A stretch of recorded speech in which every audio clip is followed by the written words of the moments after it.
আজকে বানিয়েছি নারকেল সুজির রসমালাই। তো নারকেলটাকে আমি আধখানা নারকেলকে আমি আগে পেস্ট করে নিয়েছি।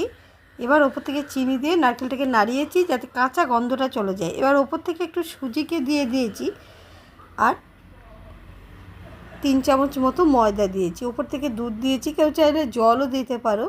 তো এটাকে কড়াইয়ে ভালো করে নাড়িয়ে নিয়েছি, খুব বেশি নাড়বো না, নাহলে শক্ত হয়ে যাবে।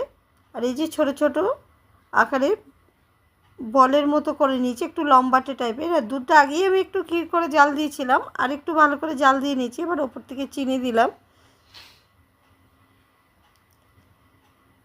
এবার একটু ফোটার পরে সুজির আর নারকেলের যে বলগুলো করেছিলাম সেগুলো দিয়ে দিলাম। তো এগুলো উপর থেকে ভেসে উঠেছে, দেখো।